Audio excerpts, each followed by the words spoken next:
Hi, I'm Daniel Andrews, owner and creator of Andrewsfootball.com. It's Friday night! Man, I get to talk some football here. By the way, the Combine has already started. It's going to finish up Monday, March the 4th. And I just can't get enough of the Combine. I absolutely love it because it's kind of like the job interview for the NFL. Kind of kicks off the whole draft season. I absolutely love the NFL draft because ultimately if you draft well, you play well. Teams that draft well end up playing well on Sundays. And here's the thing about the NFL draft. Even though you have grades that come out right after the draft's over, results are never immediate. For example, 2 years ago, everybody thought the San Francisco 49ers aced the draft and suckered the Chicago Bears, including myself. The Bears paid a pretty steep sum to move from 3 to 2. And they took Mitchell Trubisky, a guy that I really like, but a lot of people didn't think he was a franchise quarterback, but the Bears did. And the 49ers, they ended up getting the player who they were going to take it to. They got him at 3, traded back into the first round, picked up Reuben Foster at pick number 31. Everybody thought they aced the draft. Well, 2 years later, Reuben Foster's not even on the team. And the player that they drafted at third, and I'm just drawing a complete blank here. He's not even a full-time starter. So, and while Mitchell Trubisky, the quarterback chosen at the number 2 spot, is a Pro Bowl player. Look at the two teams, 49ers. They're picking number 2 again. While the Chicago Bears, now they made some moves, of course, with Khalil Mack, but the Chicago Bears went to the playoffs and they have a Pro Bowl quarterback. So even though at the time it looked like 49ers had the better draft, 2 years later, it's very obvious the Chicago Bears had the better draft. So that's the cool thing about the draft. And by the way, I have some very exciting mock draft news. Sunday night, I'm going to release my very first ever mock draft. I'm going to just go to my website. It's www.andrewsfootball.com. Of course, I'm going to release it on social media, my Facebook, my Instagram, my Twitter page. It'll be littered all over the place. I'll do multiple mock drafts, but I'm going to release my very first one. I've actually already done several mock drafts, but this is the very first one I'm going to release, so I'm very excited about it. You should be too. So I'm going to release that Sunday night, and starting Monday, oh man, I have got some fantastic. Starting Monday, daily videos on my YouTube channel. I'm going to start breaking down all 32 teams. I'm going to break down draft needs and what they're going to draft, who they're going to draft, mock drafts, free agency pickups, the whole 9 yards. So from now till the draft, every day you get an Andrews football video. What else could you want besides that? So I'm very excited about that. You should be excited about that as well. Now, I'm going to end this video on, I have to do some education here because I made a mistake. I tried to have an intelligent conversation with Chiefs fans regarding the Chiefs draft because there's multiple mock draft tools available. I'm not going to sit here and advertise one product over another because I use several. But one I started posting snapshots of onto a Facebook group I'm a part of. Basically, the way this mock draft worked is that Josh Jacobs, almost a top 10 prospect, the number 1 running back in the draft, keeps dropping, so he's available at pick number 29. I think he'd be a perfect pickup for the Kansas City Chiefs. And people have just been going nuts. They act like I kicked their kid or something. I even got profanity. Damn, we have to draft, you know what, defense. I need to educate some people here. Chiefs fans, this is for you. Let me educate you on how the Kansas City Chiefs use their draft since Andy Reid's been here. The Chiefs are not drafting for this year.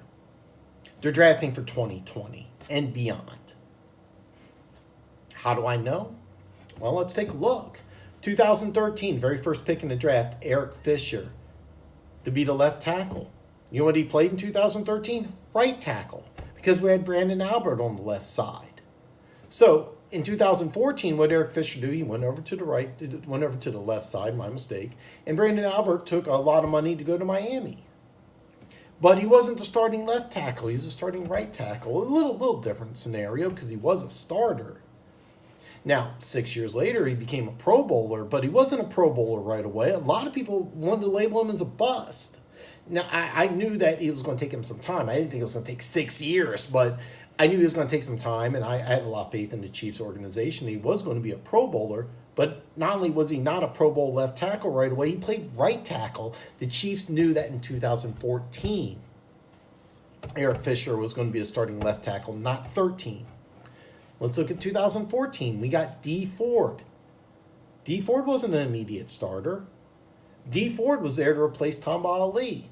So I keep hearing people say, Dan, man, we got to draft defense. We got to draft defense. Well, 2014, we drafted defense. 23rd pick. We have the 29th pick. Dee Ford was 23rd pick. His rookie season, 8 tackles, 1.5 sacks. So when people try to tell me, Dan, we got to draft defense, we've done this. And here's the thing. Dee Ford went to the Pro Bowl last year. 2014, he wasn't that good of a player. Okay? 8 tackles, 1.5 sacks. Did he develop into a Pro Bowler? Absolutely. But it took time. Because Dee Ford wasn't there for 2014. He was there for beyond. Now, 2015 is a little different because it's Marcus Peters. Now, Marcus Peters was a Pro Bowler from day one, but his situation was a little unique. He only played 3 games his senior season. He was kicked off the team. If he wasn't kicked off the team, he would have been a top 5 pick. I mean, everybody knew that this guy had Pro Bowl corner written all over him, but he had, behavioral issues. And the Kansas City Chiefs had to trade him. Here's a Pro Bowl corner in his rookie contract. Chiefs have to get rid of him. So, I mean, there is some issues with Marcus Peters, but he wasn't even drafted to be the number 1 corner. He was going to be the nickel corner, maybe the number 2 corner. Sean Smith was the number 1 corner in 2015, not Marcus Peters. But in 2016, Sean Smith left via free agency. He went to the Raiders. Marcus Peters became the number 1 corner. But he wasn't the number 1 corner in 2015. Was he a Pro Bowl player? If somebody said, hey, Dan, we can get a Marcus Peters type player in this draft at pick 29, I'm all for it. Is there a guy who's kicked off the team that stock's going to plummet all the way down? There's not, but there's some really good players available at number 29. I know there's also been talks about moving up. I'm not going to get into that right now. The rumor mill is we talked to the Dolphins about moving up. More than likely, I'm going to get to this, or actually I'll talk about right now. Chris Jones, 2016 second round pick. The Chiefs have been famous for trading up in the second round, so I really think the talks with the Dolphins is about using their 2 draft picks in the second round and moving up with the Dolphins. That way the Dolphins can get some extra draft picks. I don't think it's a first-round trade. I think it's a second-round trade, but that's kind of scuttlebutt. I kind of scoffed over it because there's lots of talk about that, nothing really substantial. But 2016, Chris Jones, second-round pick, our first pick overall. He was actually drafted to replace Dee Ford. Now, Dee Ford played your classic nose tackle in a 3-4 defense, but when they went to nickel, he moved out to the 3 technique, which is exactly what Chris Jones does. So here's the thing, though. Chris Jones, man, he's a stud. He went to the Pro Bowl. He's awesome. You know what he did his rookie year? 2 sacks. 2 sacks. 28 tackles, 11 starts. So people try to tell me that, oh, man, we need draft defense. We need draft defense. Why? If you're worried about winning now, you do it through free agency. You don't do it through the draft because Chris Jones is a stud this year. His rookie season, he wasn't. All right? So I just went ahead and I broke down the Chiefs' first 4 drafts under Andy Reid, and you can all see they're drafting for the future. So this is the number 1 reason why I believe the Chiefs like drafting for the future, and it's been successful. 2017, Patrick Mahomes. So anytime somebody's argued with me, hey, Dan, we need draft defense, I just hit them right back. I said, Chiefs aren't drafting for 2019. They're drafting for 2020. Well, that's stupid. We're in win now mode. We've been in win now mode. We were in win now mode when we drafted Patrick Mahomes. So anytime somebody comes at me on social media, it's like, well, you got to win now. I say, oh, so you hate Patrick Mahomes' pick. Well, no, I didn't say I hate Patrick Mahomes. Yes, you did. because you don't like the pick, because this is how the Chiefs draft. They're drafting for future starters. We're not drafting for 2019. We're drafting for 2020. So anytime somebody says, well, we were in win now mode, we got to draft somebody now. So you hate Patrick Mahomes? Well, how's that make sense? Well, I just showed you how. Chiefs are not drafting for this year. The Pro Bowl defensive players we got weren't Pro Bowl defensive players our first year, except for Marcus Peters, who is not even here. So when people come at me saying we got to draft defense, no. Build the defense up through free agency. 2018, Breeland Speaks. Didn't start. 24 tackles, 1.5 sacks. Looks like he's going to be a decent player. But his job is to replace Justin Houston, who, if you've been following the news, looks like he's going to be gone. One of my favorite players, but it makes sense.